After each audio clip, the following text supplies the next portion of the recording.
Dear students, in our previous lecture we discussed about nomenclature, methods of formation and physical properties of dihydric alcohols.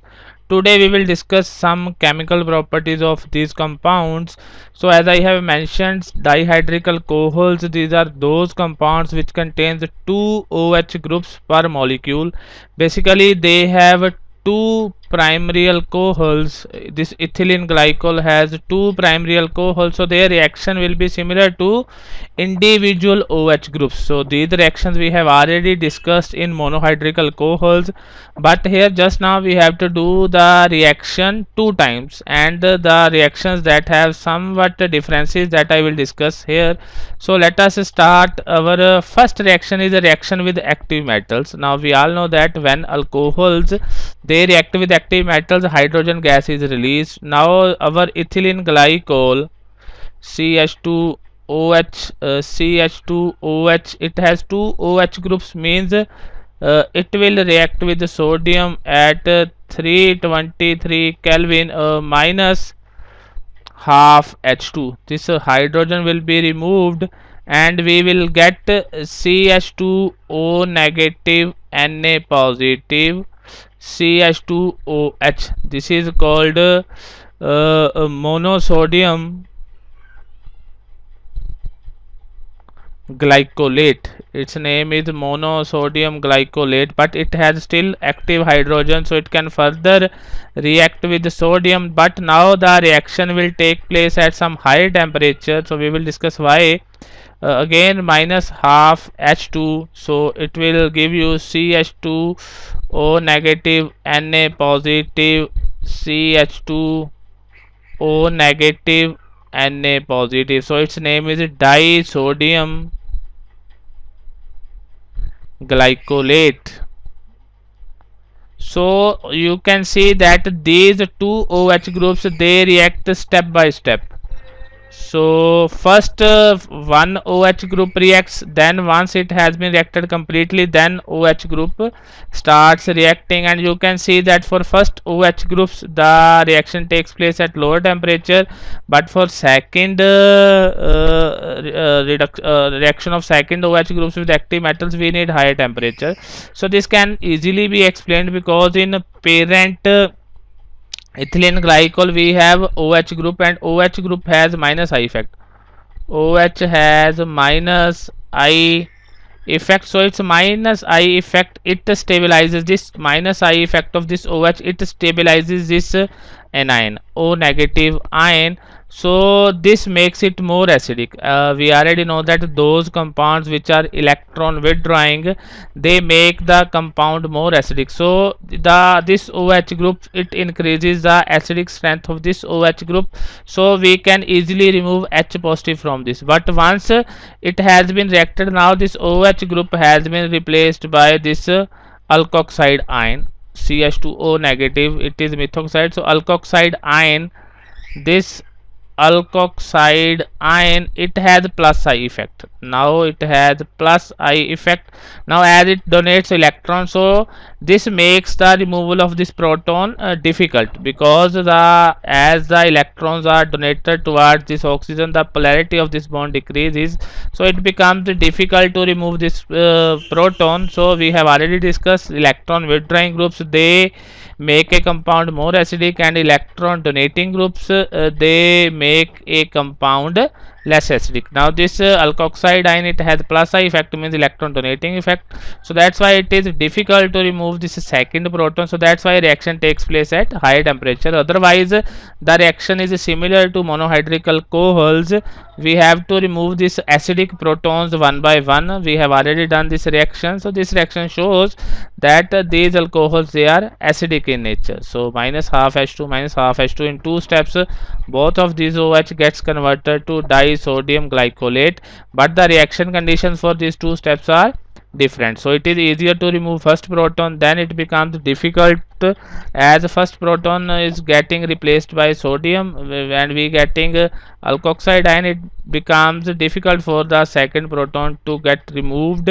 So that's why we need harsher conditions. So that is the reaction with the active metals. Now let us see the next reaction with hydrogen halides, HX.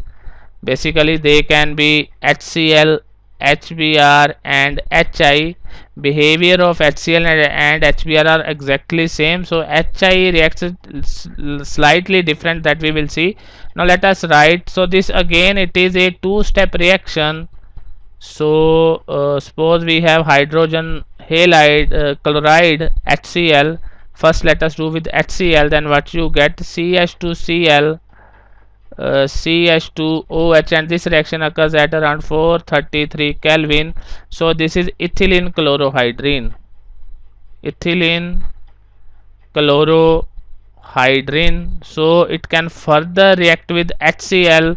Now it will occur at little bit higher temperature, something about 473 Kelvin. So it will form CH2Cl, diethylene dichloride. So ethylene dichloride. So CH2 is ethylene. So it is ethylene dichloride. So here again the first step, the removal of a first OH groups, it takes place at lower temperature. Once one OH group is getting replaced by Cl, then minus I effect of this Cl, it makes the reaction of this OH group more difficult. So we need harsher conditions for the replacement of second OH groups with the halogen. So it is a nucleophilic substitution reaction. So we get this ethylene dichloride. Similarly with the HBr, the reaction is the same. CH2OH, if we react with the HBr, we get CH2Br, CH2OH. First we get ethylene bromohydrin, then it can further react with HBr to give you diethylene dibromide. So that is the product. But now let us see what is the behavior of HI. Now HI reacts like this, CH2OH, CH2OH, HI, 2HI. So one by one these OH groups, they are replaced by iodine. So we get CH2I, CH2I. So this is again one by one similar to this. But now this ethylene diiodide, it is unstable. It loses this iodine molecule, minus iodine. So we get ethylene. So the final product that is obtained is ethylene plus iodine. So that is the difference with hydrogen iodide, because this ethylene diiodide is a little bit unstable, so it loses iodine molecule. So we get ethylene molecule. So with hydrogen iodide, the final product is ethylene plus iodine. So that is the reaction of ethylene glycol with hydrogen halide. So as I mentioned, these reactions, they are exactly same as the reaction of monohydric alcohols, but just now we have to do two times. First with the one by one, first OH group, then the second OH group. And generally the reaction of second OH groups, it takes place little bit hardly than the first OH groups, and this reaction can takes place either by SN1 and SN2 mechanism, depending upon the reaction conditions. Now let us see a reaction with the phosphorus pentachloride and thionite chloride. Again the reaction is exactly similar. So these are exactly similar reactions. Now we need 2 PCl5 because we have 2 OH groups. So we get CH2Cl, CH2Cl plus 2 POCl3 plus 2 HCl. We have already done the mechanism of this reaction in monohydric alcohol.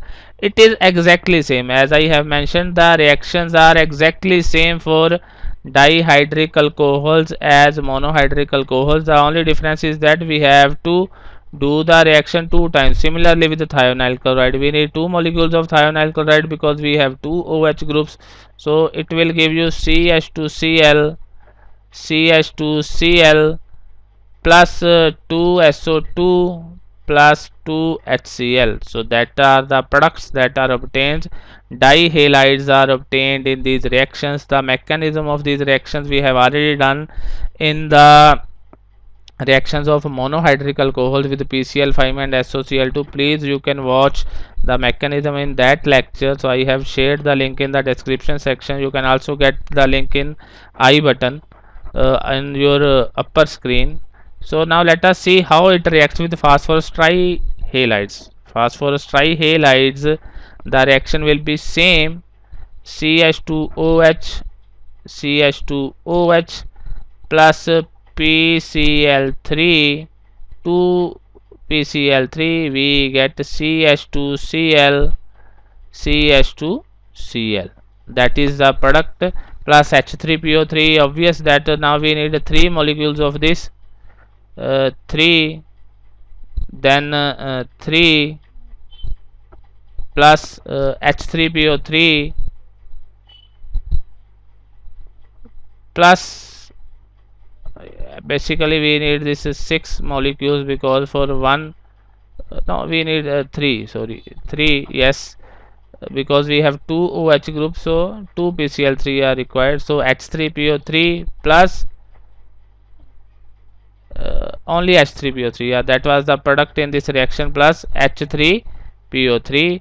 This we have already done in our mechanism of monohydric alcohols with PCl3. Similarly, if we have CH2OH, CH2OH, the reaction with the PBr3 will be same. Instead of chlorine we will have Br3, but the reaction with the Pi3 it is little bit different, because now we will get CH2I, CH2I similar to 1, it is unstable, it loses iodine molecule, minus iodine, you get CH2 double bond CH2. Ethylene is the major product. So the thing that I want to convey to you is that these reactions are same as the reactions of monohydric alcohols. The only difference is we have 2 OH groups, so we need 2 moles of this PCl5, PCl3 and SOCl2, and the reaction takes place one by one. So the conditions for second OH groups, it becomes a little bit harsher. The only difference is that so far we have done those reactions that we have already discussed for monohydric alcohols. Now let us move to next reaction. So next is reaction with nitric acid. So this is a new reaction.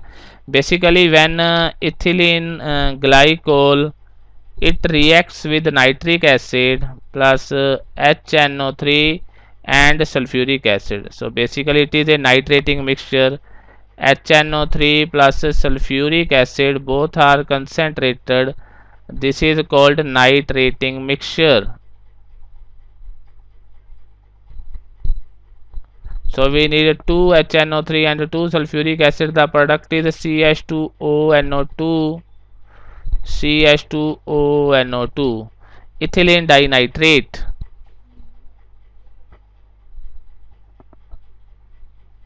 That is the product. So basically nitration has taken place with the removal of water. So HNO3 can be written as HONO2. H of this HNO3 and OH of this alcohol, it gets removed, we get ONO2, ONO2, ethylene dinitrate. So this is your reaction with the nitric acid in the presence of sulfuric acid, means nitrating mixture. If we use nitric acid as it is, then HNO3 is a good oxidizing agent. HNO3 alone is oxidizing agent, and I will discuss its reaction in oxidation of these alcohols. That if we add only simple HNO3, then the oxidation of this ethylene glycol it starts, and we get a mixture of products that we will discuss in your oxidation reaction. So that is your reaction with nitric acid in the presence of sulfuric acid, and its mixture is called nitrating mixture. So these are very very simple reactions, so you have to remember these. Now next is the reaction with the monocarboxylic acid. So CH2OH, CH2OH plus CH3COOH, one by one. We know that alcohol reacts with the acids to give you esters. We have done the esterification reaction. OCOCH3 CH2OH. So this is called glycol monoacetate. It can further react with your another molecule of acetic acid or this monocarboxylic acid. Monocarboxylic acid means those carboxylic acids which have only one COOH group per molecule. So you get CH2O, COCH3, CH2O COCH3. So this is your glycol diacetate. So that are the product that is obtained. Basically this is esterification reaction. First monoester is obtained, then if we react further, second OH group also reacts, so we get a diester. But if we have a dicarboxylic acids, then polymers are formed. And these polymers are called polyesters. Basically it is a condensation polymerization. So if we have a dicarboxylic acids, then basically condensation polymerization takes place and we get polyesters. But with monocarboxylic acids, first we get monoester, then we get diester. So depending upon the reaction of both OH groups with the acetic acid or any monocarboxylic acid, this is basically a esterification reaction. And we have already done the mechanism of esterification and its details in my previous lecture. So that are the products. Now let us see what is the next reaction. So these are very simple reactions. I am repeating again and again. You have already done these reactions in alcohols, but just now we have to do 2 times here because we have 2 OH groups per molecule. Now reaction with aldehydes and ketones. This is a little bit a new reaction and it is very important reaction that we will discuss in the chapter aldehydes and ketones. Now if they react with suppose aldehydes, C double bond O R, then this reaction takes place in the presence of PTS. PTS is para toluene sulfonic acid. Para-toluene sulfonic acid is called PTS. It is abbreviated as PTS. So you have to remember it. So if we react these glycols with aldehydes in the presence of PTS, then this water removes. So this is very important reaction. Minus water, the product that we get is CH2 OOC. So this is called cyclic acetal. The use of these compounds is that they are very useful. Cyclic acetal, they are used as protecting groups for C double bond carbonyl compounds. Suppose in a reaction we have 2 functional groups, carbonyl C double bond O and some other functional group, and we have to react only second functional group. So we want that our carbonyl compounds they don't react. Then what we do, we protect them with ethylene glycol to get a cyclic acetals. Now these are mostly inert. Now they do not react, the other functional group will react. So now in order to regain our parent carbonyl compound from this, they can undergo acidic hydrolysis.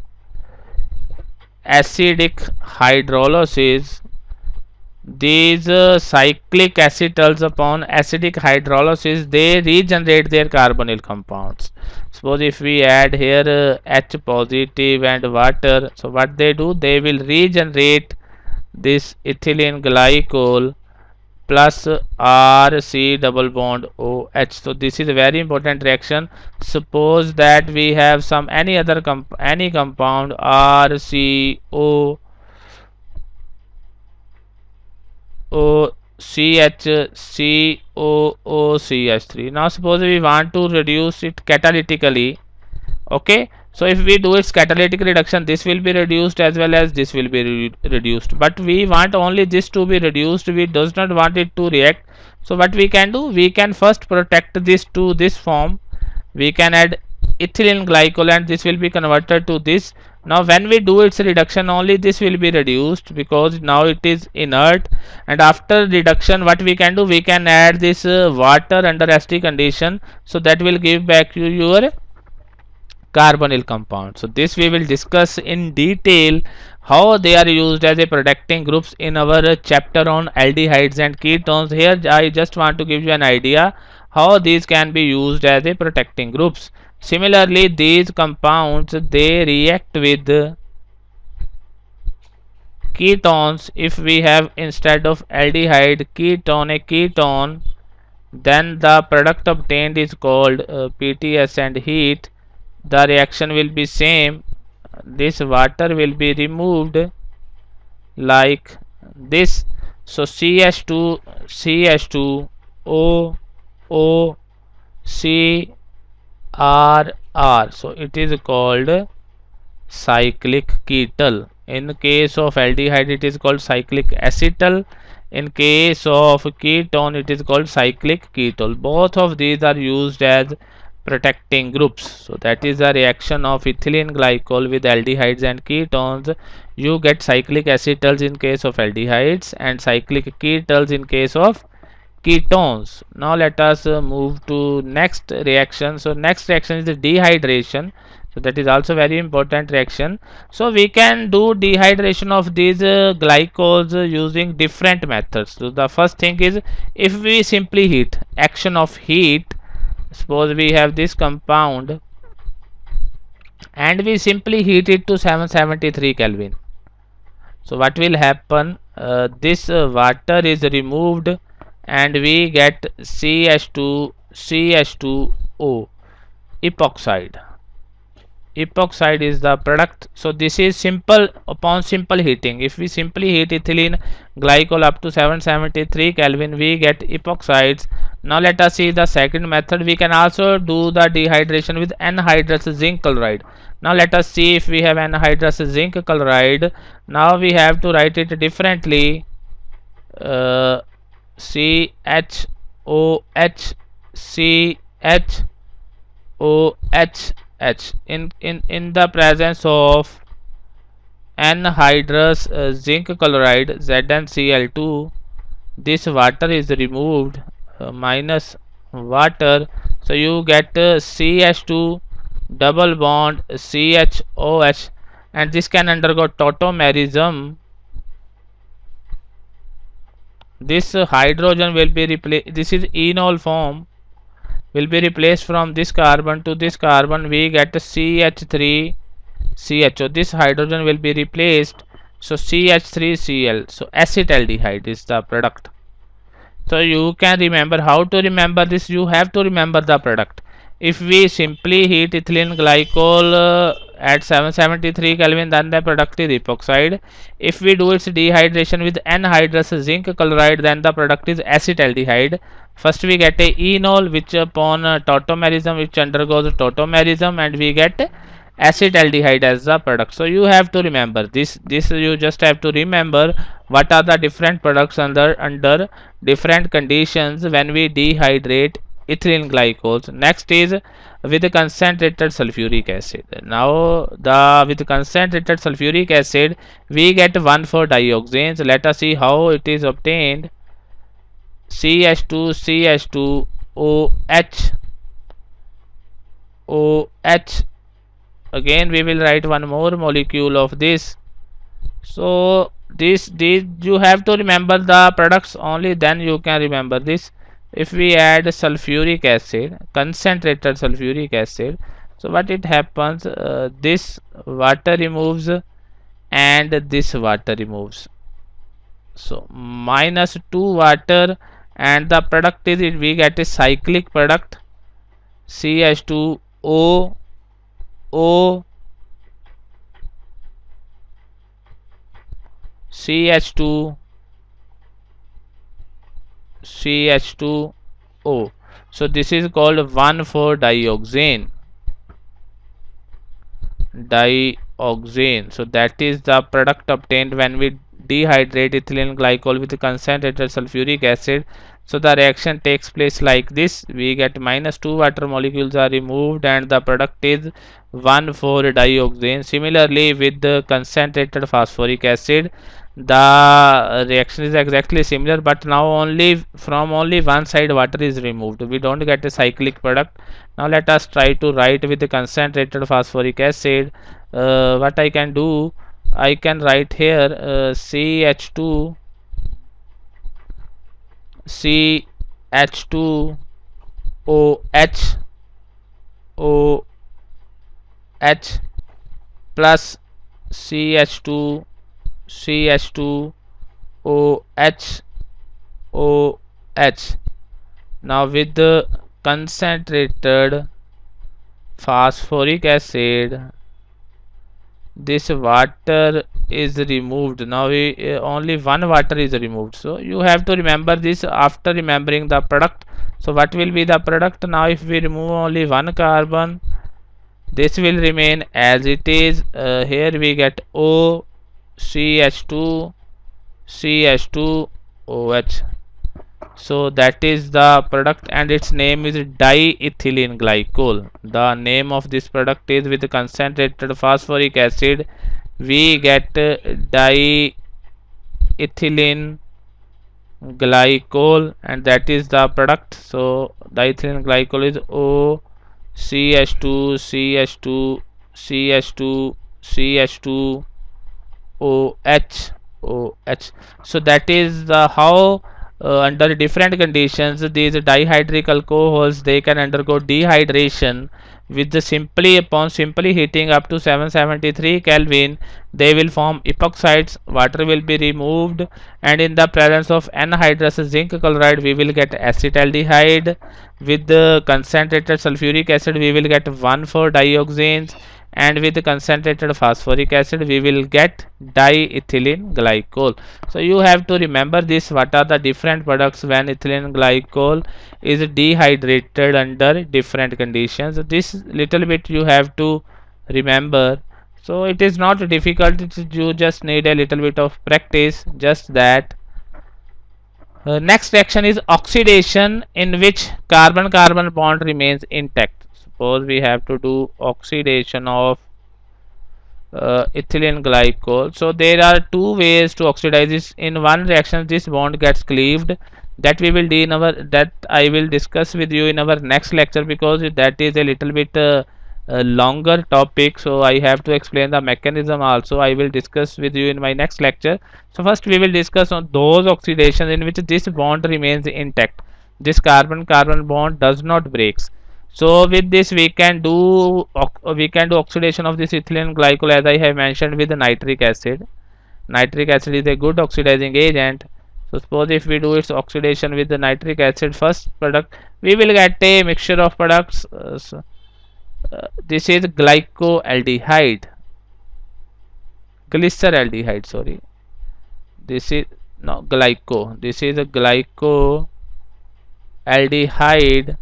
It can further react with oxygen to give you COOH. This is called glycolic acid. This can further undergo oxidation to give you COOH oxalic acid. Basically two products are main important, glycolic acid and your oxalic acid in this reaction. So this can further undergo to give you COOH CHO, and this can further undergo this can undergo oxidation to give you CHO. So we get a different products. It is glyoxal and this is glyoxalic acid. So out of these products, these glycolic acid and oxalic acid, these are more important. So these are obtained in higher yield. So oxidation of ethylene glycol gives a different products. So glycoaldehyde, then glycolic acid, then your glyoxalic acid. This upon undergo can form oxalic acid and this can form glyoxal. So these are the various oxidation products that can be obtained with oxidation of these ethylene glycols with HNO3. HNO3 is a good oxidizing agent. So in our next lecture, this is one part of oxidation. In our next lecture, we will do one more oxidation with HiO4 and lead tetraacetate, OCOCH34. these reactions, they undergo oxidation with the cleavage of these bonds. Okay, that I will discuss with you in my next lecture. So that is very important lecture, very important reaction with HiO4 is called Mel-Parade reaction, that we will discuss in our next lecture. So that was all for today. So today we did a lot of reactions of these glycols, dihydric alcohols. Basically they react similarly like monohydric alcohols, just we have to do reaction two times because we have two OH groups, and then we did some different reactions like dehydration. So dehydration depends upon the reaction conditions. Under different condition, different product is obtained. And oxidation, there are two ways in which this carbon carbon bond remains intact, that we have discussed, and the major products are glycolic acid and your oxalic acid. And then we discuss reaction with HNO3 and sulfuric acid. This is nitrating mixture that will give you ethylene dinitrate. So these were some new reactions, and one reaction, very important reaction with aldehydes and ketones to give you cyclic acetals and ketols, which are used as protecting groups. So thank you very much. In our next lecture I will discuss with you the reaction of these compounds which involve cleavage of carbon carbon bond. So please don't forget to subscribe and share with your friends. Thank you very much.